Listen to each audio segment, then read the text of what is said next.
Yeah, I think that the public perception is changing and more people are getting on board. But I think all we can do as an industry is continue to collaborate with each other, which we're doing really well with Grid, and just build out and prove it. Taking Harmony as an example, we built out 17 assets very quickly without relying on taxpayer subsidy, which, you can't dispute is driving down consumer costs and obviously massively reducing carbon emissions.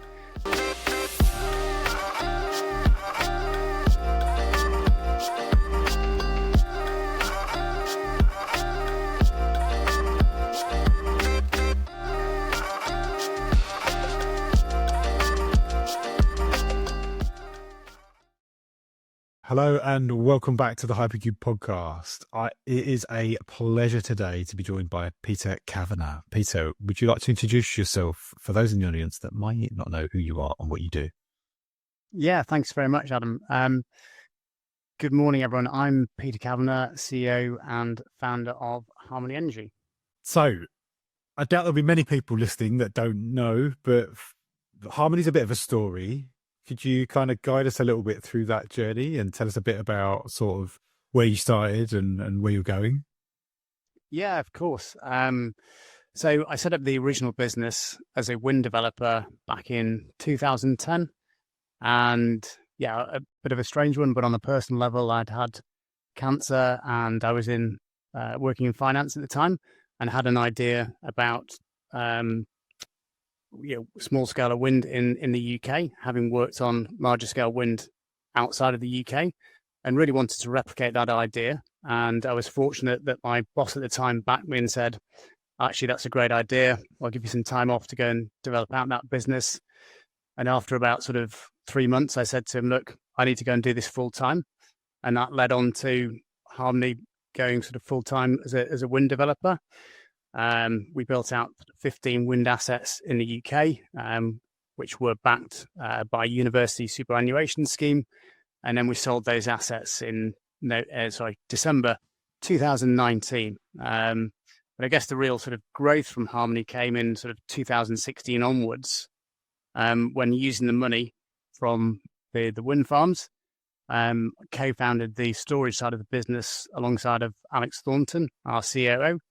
And the growth and the story from there has been super exciting to get us to where we are today.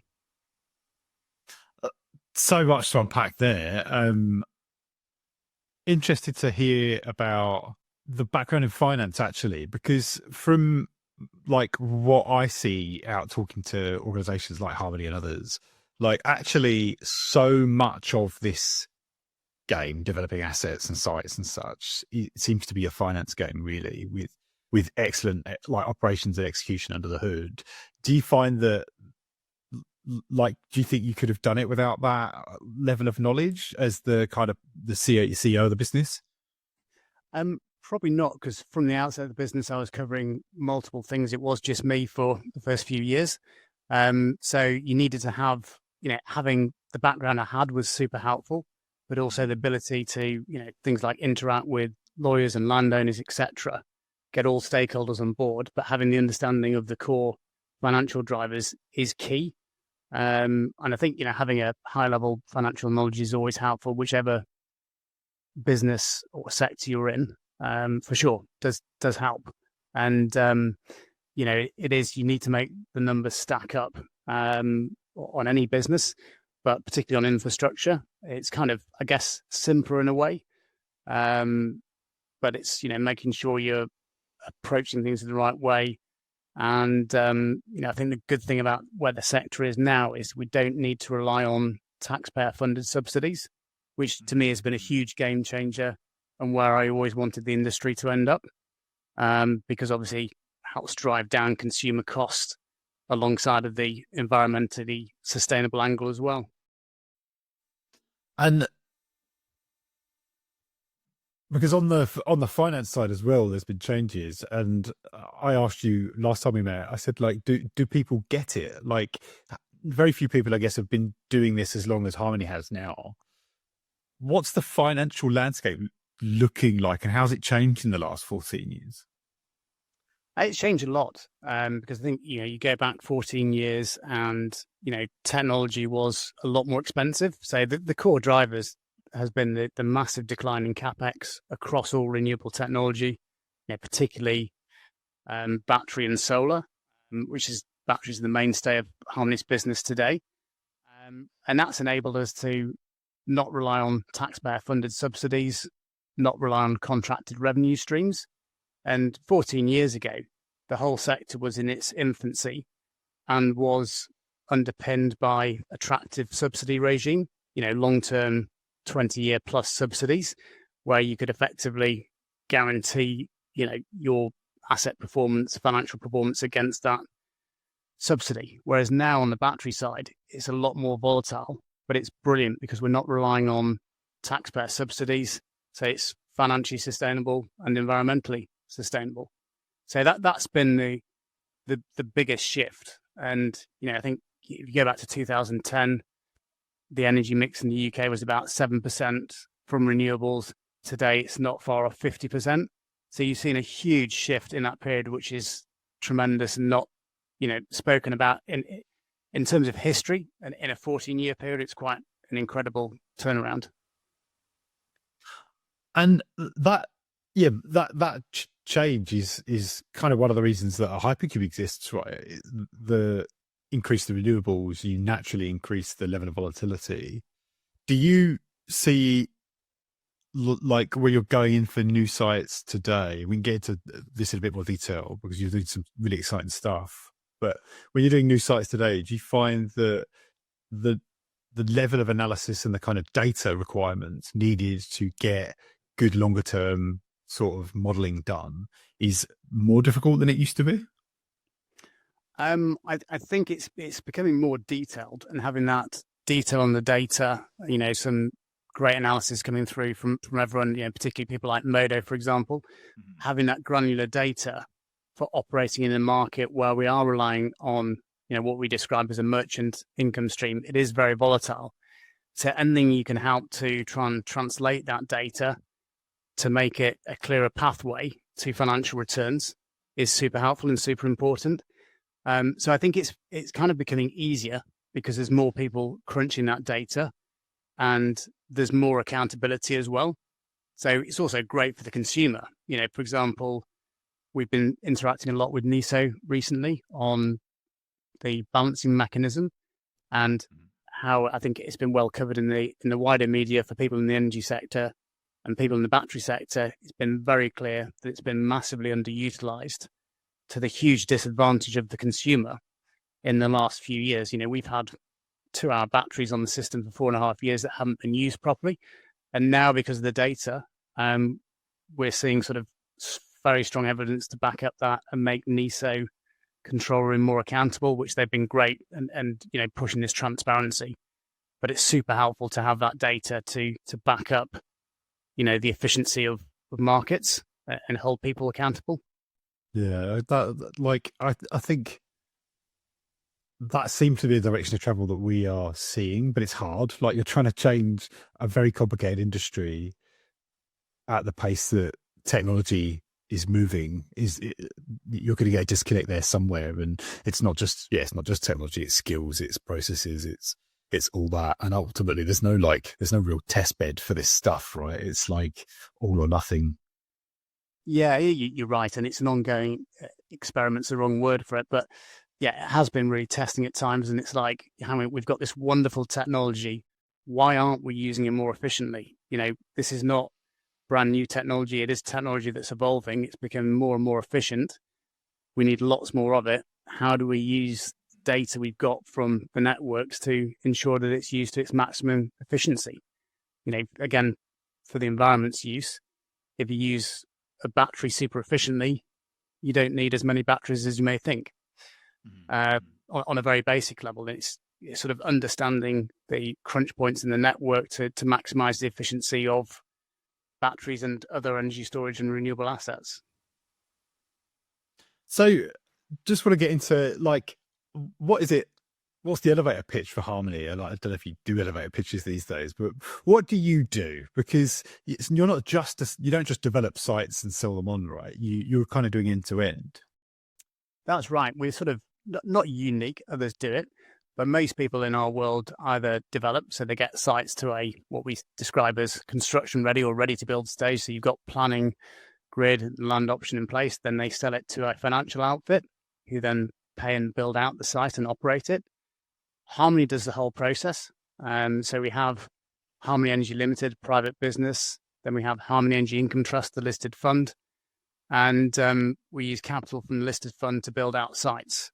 We also have joint ventures with FRV and Tag Energy that we've built out sites with in the past.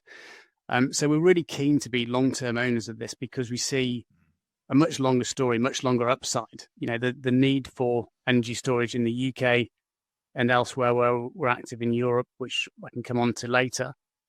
We see a huge need for it, and we're super excited about that future and the opportunity for us to grow in this space.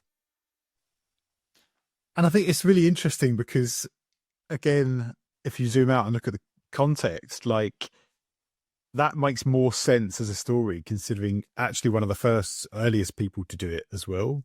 Like the specialization kind of always comes later. And was the decision to develop, own, operate, like always the plan, or was it just kind of happened organically due to the fact that actually there weren't these other parties in the space to do the other parts of the puzzle? It was always the plan because my experience from wind was the same.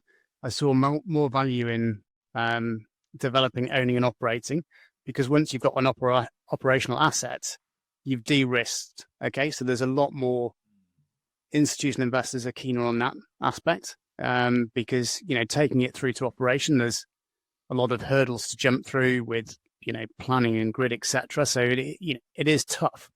But once you've got it through, there's a lot more investor appetite, I suppose, for operational assets. And, you know, I think we've been lucky. We've got a great team to enable that whole platform and to operate the batteries as well as getting them through the development stage. So, yeah, we're fortunate to have the team we have to enable us to run that way.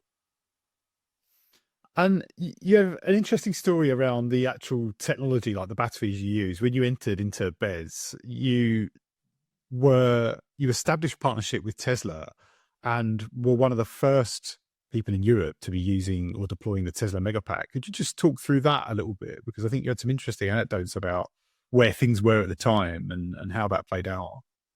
Yeah, I mean, it really goes back to sort of 2015, 2016. I went to see Tesla in California, and, you know, out the back of their office, they had what looked like a sort of big fridge unit, which at the time was their first sort of version of their commercial battery storage. And you could see from the energy in their office, excuse the pun, the direction of travel and the excitement and appetite for developing large-scale energy storage. And we were speaking to others throughout Europe at the time, other suppliers, and trying to get a gauge on who was sort of leading edge technology. And it was very clear to me the direction of travel at that time was Tesla. And the issue we had was trying to raise the money because Tesla technology was very strong and people were saying, hey, yeah, the technology is amazing, but their balance sheet didn't look great at the time. So that was always a big hurdle. And we eventually overcame that with our partnership with FRV, who were actually introduced to us by Tesla. So that relationship goes back a long way, and it's been a really great stakeholder to work with.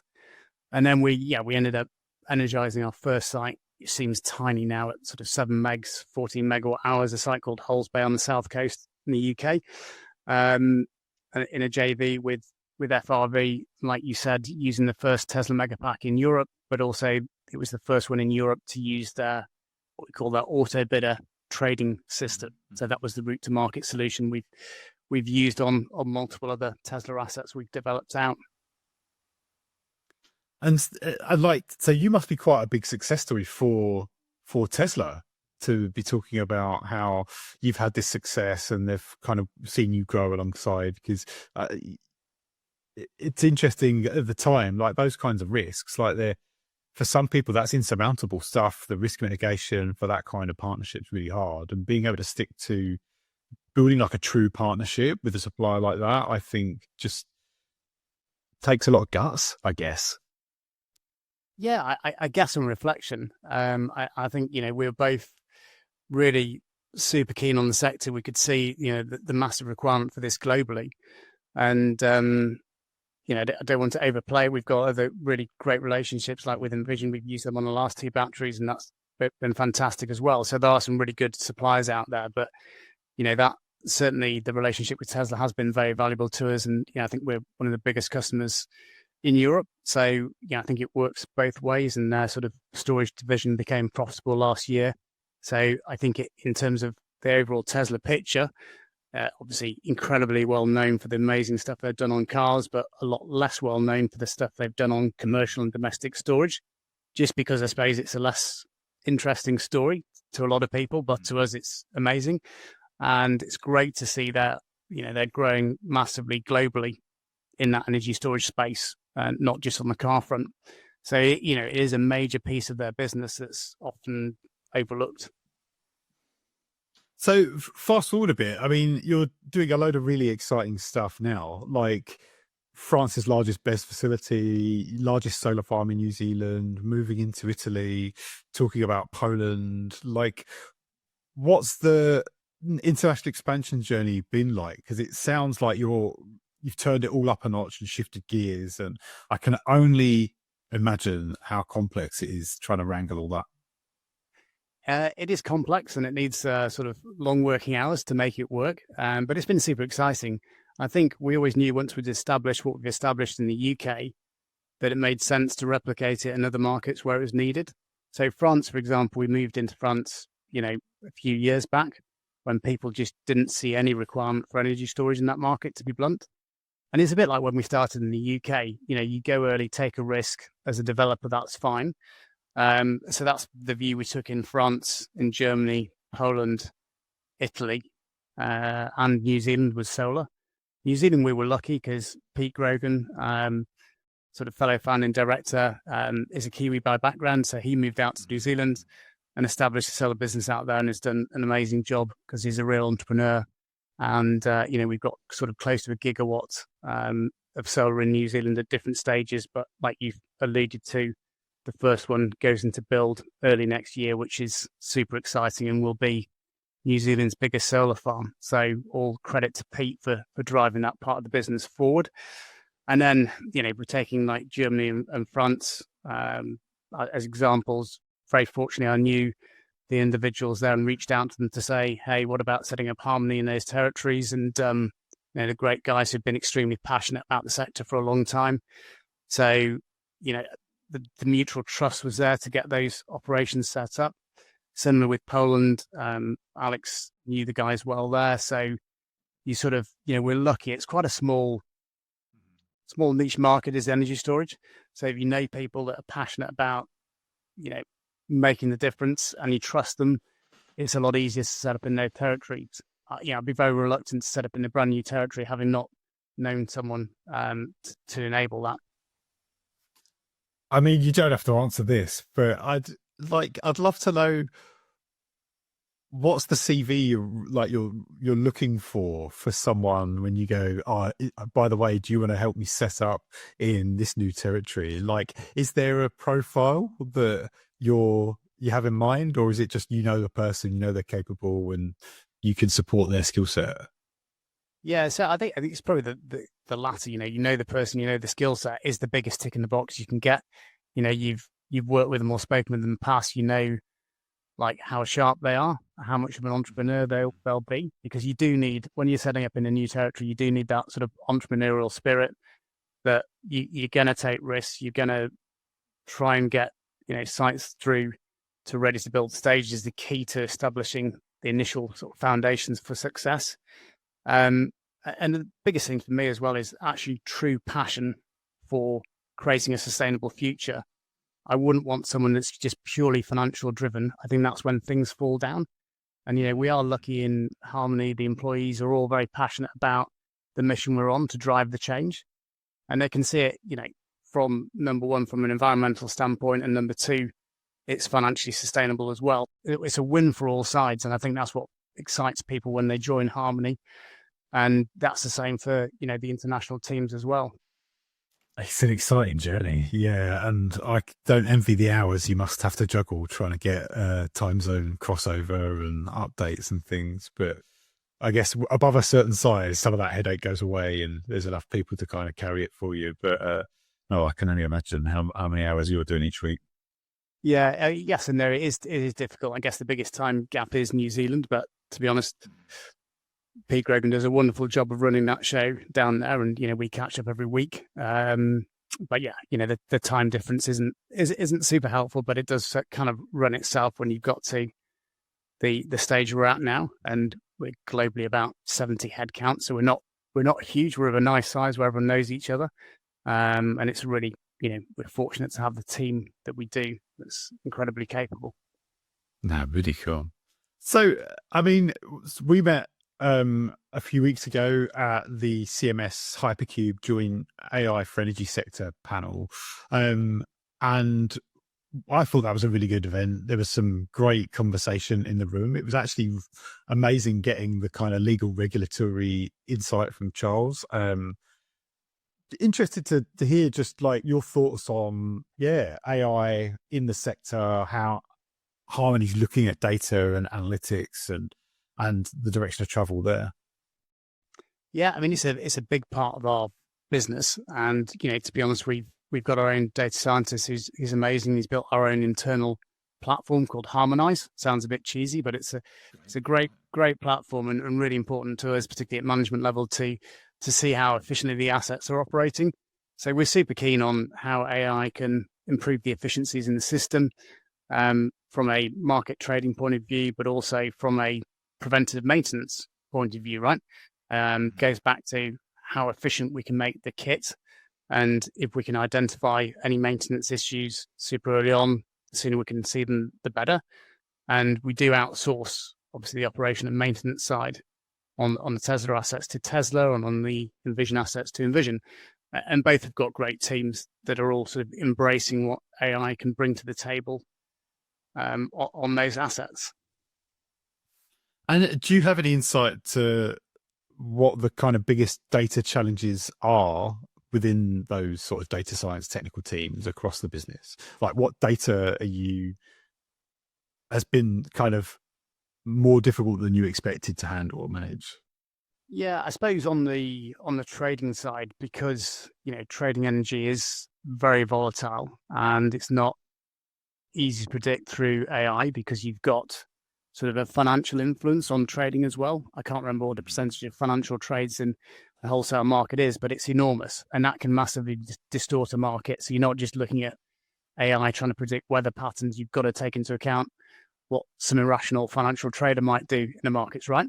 So it's not as easy as you might think in terms of, and I don't get heavily involved in that side, but that's an example of where it's hard, and I think AI is sort of growing exponentially.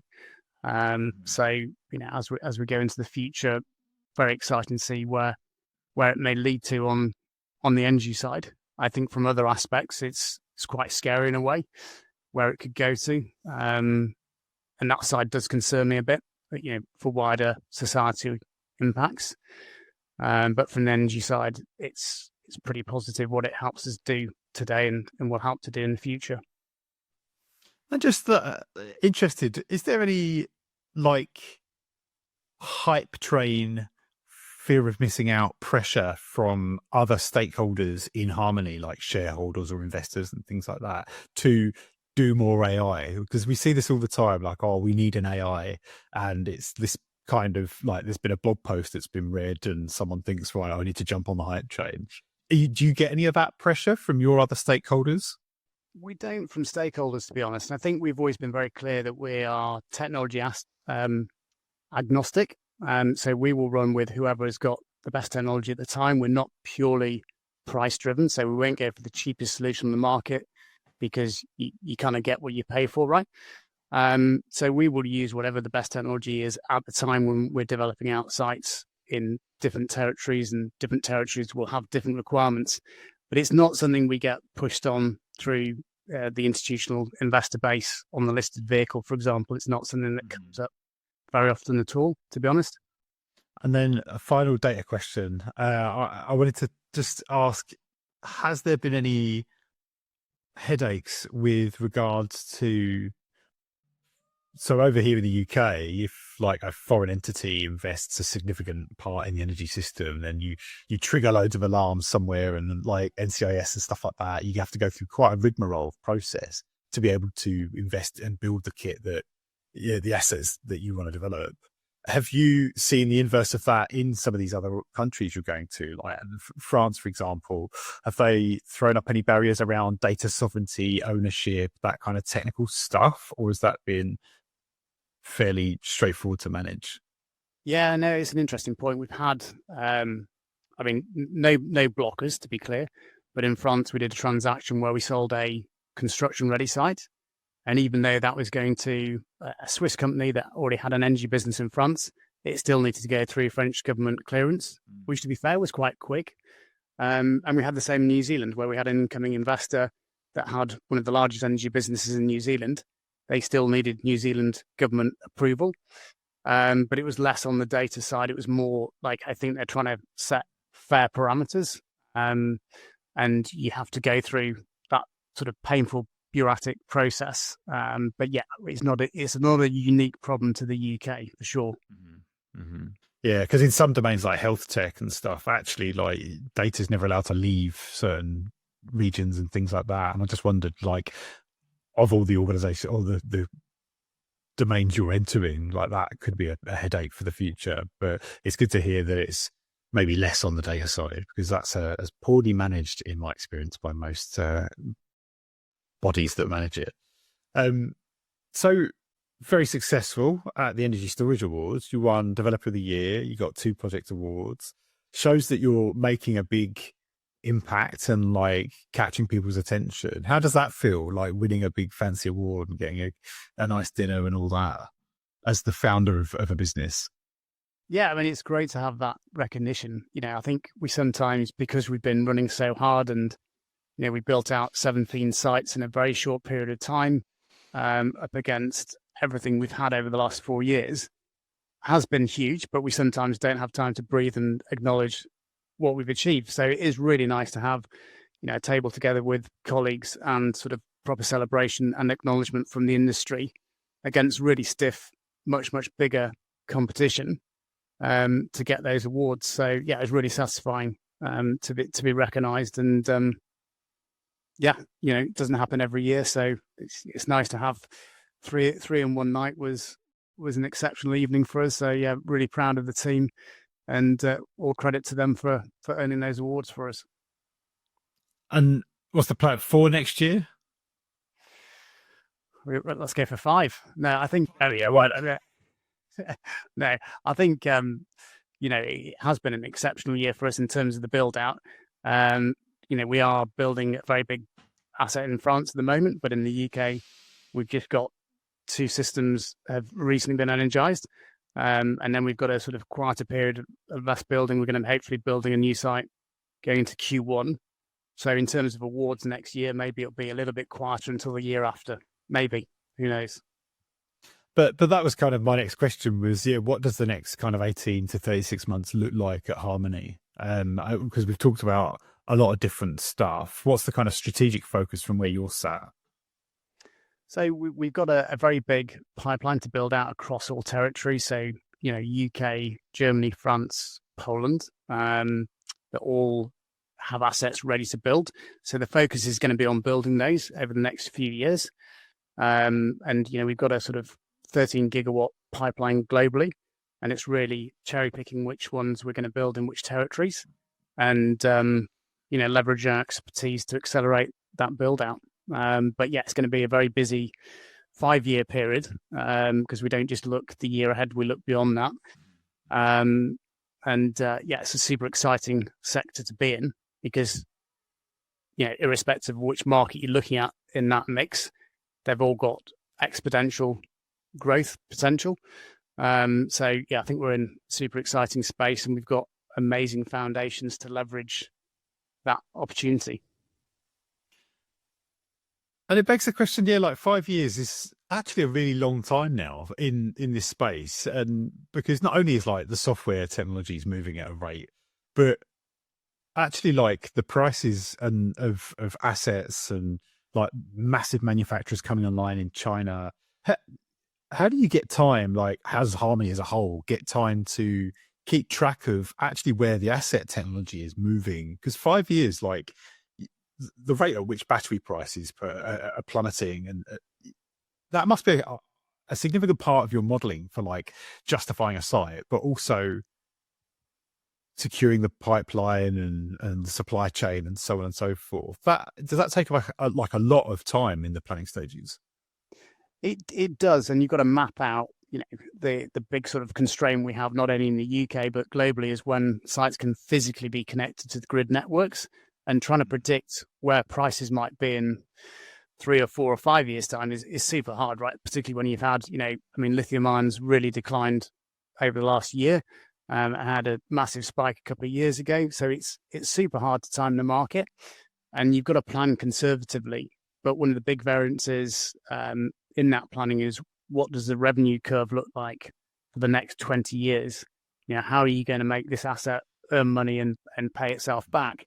And that's when you look at things like the depth of the market, the growth in renewables that are projected within each market. And I think the most exciting thing for us is that we can see it's not only the cost of batteries that still continue to come down, solar panels have come down significantly in price. And if you get that exponential growth in solar, you're going to have an exponential need for more and more energy storage. So, you've got to map out with the revenue curves to start with, then play around with where your CapEx may be in 2 or 3 years' time, and make your investment decisions based on those combination of factors and some more factors. But high level, it's CapEx and revenue to build your base case, and taking a conservative view on both to make sure you're not a million miles out, because it's a dark art trying to predict what's going to happen with the revenue curves. And we use all the main providers in different markets, and they've got a super tricky job because it's merchant revenue you're trying to predict, and it's a super volatile revenue stream. Just sounds like just a simple Excel spreadsheet, do the trick, nice and easy. Yeah. Yeah, well, you'd sometimes be a lot better with a simple Excel spreadsheet. Probably get it right more often than the experts. It's that hard to predict. Which big bag of dice. Let's see how we get on. Yeah, I think the fundamental thing is that there is a massive requirement, so a free market would drive that. You've just got different levels of interference, is probably the wrong word, in the market. So UK market, for example, we're still using way too much CCGT when you could be using cheaper batteries, which distorts where our revenue should have been for the last year, for example. And that has now been dealt with, but it has been super frustrating that the grid has been using more polluting assets at a higher expense to the consumer. And like I said, that is shifting now, which is great to have that engagement, and they're super keen to change that. Yeah, no, and it must it's frustrating from where I sit, so it must be incredibly frustrating from that seat. But it is good that the direction of travel is headed the right way, and more voices are joining the choir, I guess, and pushing for this. I feel like the general public understanding of this is ever so slowly creeping up, and how the energy mix works and the role that things like storage have. Yeah, I think that the public perception is changing, and more people are getting on board. You still do get very misleading stories in the media and social media, which is frustrating. But I think all we can do as an industry is continue to collaborate with each other, which we're doing really well with Grid, and just build out and prove it. Taking Harmony as an example, we built out 17 assets very quickly without relying on taxpayer subsidy, which, you can't dispute is driving down consumer costs and obviously massively reducing carbon emissions. So it's that sort of core message of, look, just get on, don't block us from building, and we'll prove it. And I think, that's this super exciting space we're in at the moment. And as you probably know, Adam, I think we've got 5 gigawatts as an industry on the network today, and we're going to grow to sort of mid-20s gigawatts by 2030. So massive opportunity. But we as a country just need to unblock our ridiculously outdated planning system, for one, to unblock this, because I see that as a very fundamental risk to not hitting the 2030 targets. And 2, grid reform, which is coming through and is good to see. And we should see more detail on that in the coming months. But yeah, I think, the planning system needs a huge overhaul in the UK if we're to hit these targets. My record that I've heard of was someone was given 2036 as a connection date for their site. When they were like doing the initial analysis, the prediction was 2036.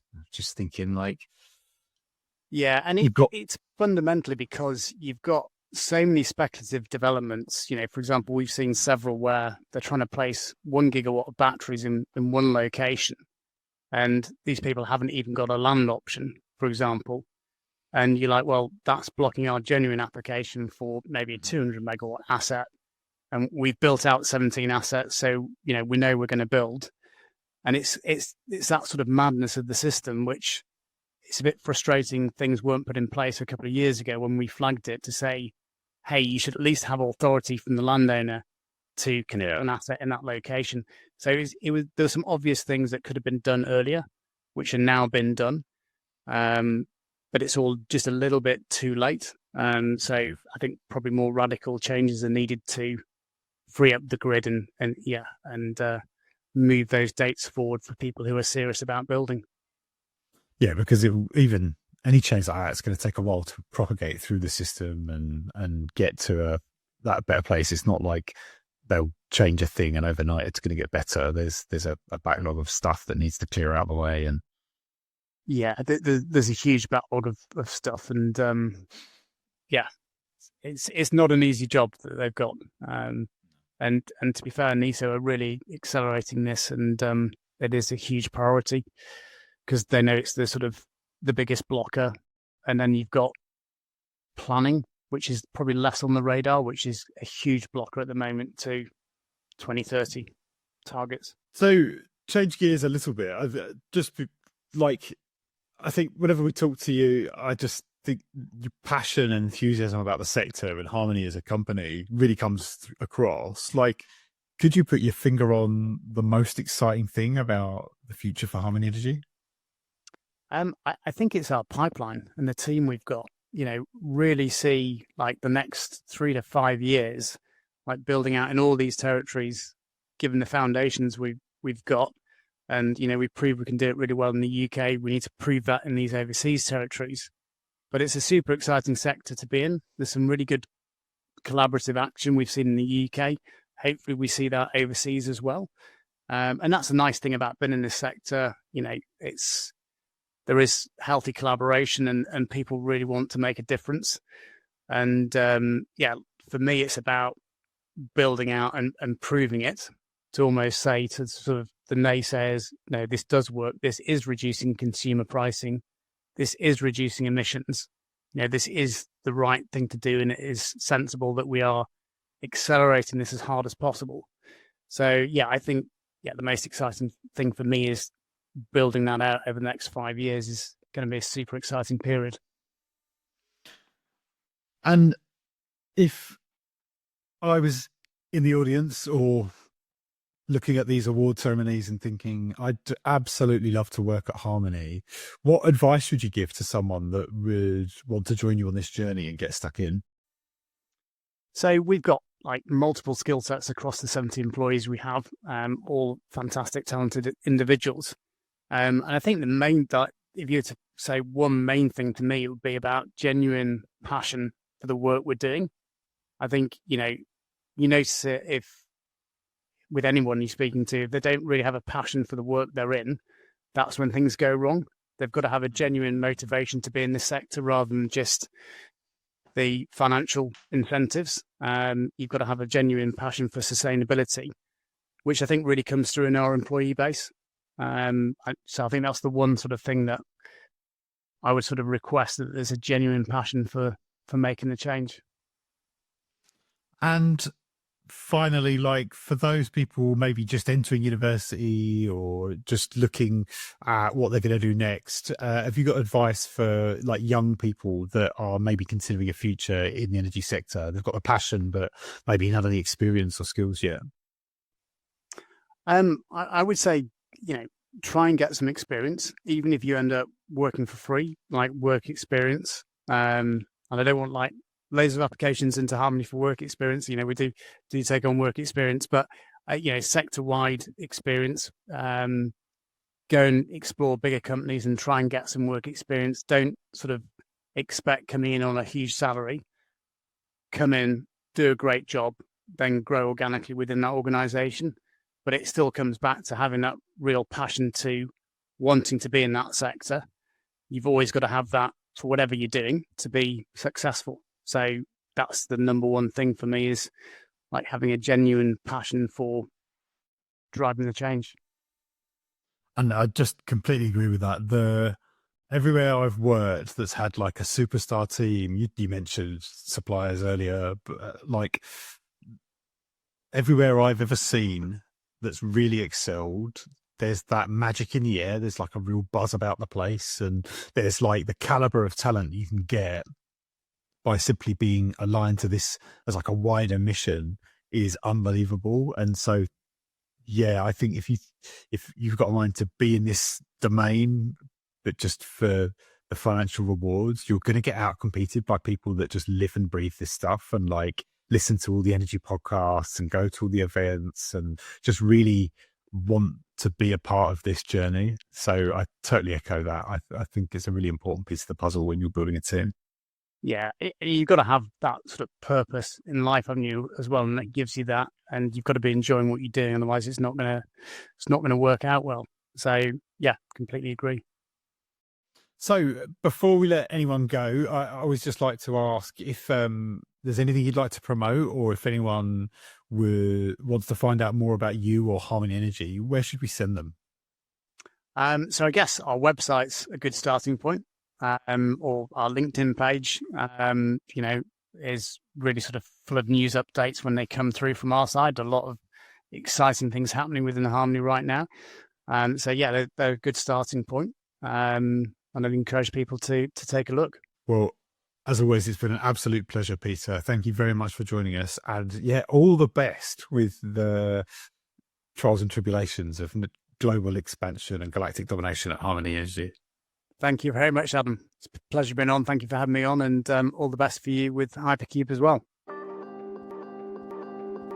Well, just want to start by saying thanks very much to Peter for coming on. I always come away from conversations with Peter or the team at Harmony absolutely buzzing. I just think it's amazing seeing what they're doing, and like with the benefit of hindsight, how they've executed on their strategy and going from strength to strength, going from something so early, like no taxpayer subsidies, like not that limited external support, but doing really great things to drive down consumer costs and lower carbon emissions, and like be an example of like carving a path through what's achievable in the energy industry with the right talent and the right approach to things.